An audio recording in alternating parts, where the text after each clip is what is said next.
అల్లు అర్జున్ ఉదంతంలో ఎవరిష్టం వచ్చినట్టు వాళ్ళు రాస్తున్నారా లేకపోతే లీక్స్ వస్తే రాస్తున్నారు. నేను ఒకటి అల్లు అర్జున్ విచారణ లీక్ అని రాసి పెట్టి దాంట్లో వీడియోలో డీటెయిల్డ్గా చెప్పా.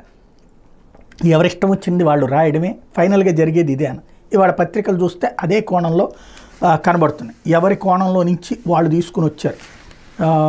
సాక్షి తీసుకొచ్చాడు 3 గంటల 30 నిమిషాలు ప్రశ్నలు 20 ప్రశ్నలు అన్నటువంటి వార్తని హైలైట్ చేస్తే, థియేటర్లో రేవతి మరణం నాకెవరూ చెప్పలేదు అని ఈనాడు హైలైట్ చేస్తే, అదే సందర్భంలో తప్పైపోయింది అని చెప్పి అల్లు అర్జున్ ఒప్పుకున్నాడని చెప్పేసి ఆంధ్రజ్యోతి రాసింది.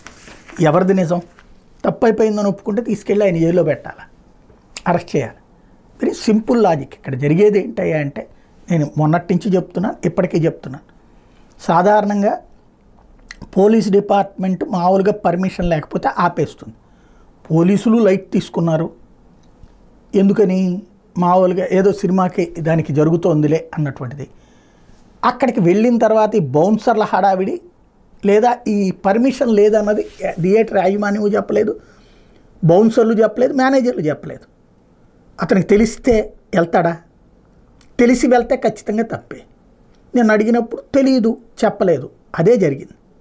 అంటే మా వాళ్ళు ఎవరు కూడా అట్లా పర్మిషన్ లేదని చెప్పలేదు, సంజయ్ థియేటర్ యాజమాన్యం కూడా చెప్పలేదు మాకు. కాబట్టి ఇక్కడ కీలకం ఎవరు? సంజయ్ థియేటర్ యాజమాన్యం. నేను మొదటి నుంచి చెప్తుంది అదే. సంజయ్ థియేటర్ యాజమాన్యం అతనికి ఇంటిమేట్ చేయాలి కదా.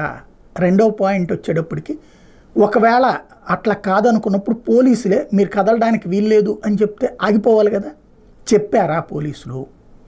అక్కడికి వచ్చాక తొక్కిసలాట జరిగాక, అక్కడ దాకా పోలీసులు కూడా తోడున్నారు, అక్కడికి వచ్చాక తొక్కిసలాట జరిగాక అప్పుడు ఆగిపోమన్నారు అన్నటువంటిదే విషయం అర్థమవుతుంది. ఇందులో మనిషి చనిపోకపోయి ఉంటే ఇదంతా క్యాజువల్గా అయిపోయింది. అది మనిషి చనిపోవడం, ఇంకొకళ్ళు తీవ్రంగా గాయపడి ఆసుపత్రిలో ఉండటం వలన ఇంత సీన్ నడుస్తుంది. లేకపోతే ఇదే వాళ్ళు ఫోటోలు తీసుకోవడానికి పడతారు, లేకపోతే ఇదే పోలీసు అధికారులు వాళ్ళ ఇళ్లలో అల్లు అర్జున్ దాంట్లో నేను ఇవాళ డ్యూటీ చేసి వచ్చానని చెప్తారు. ఇవన్నీ సహజంగా జరిగేవి.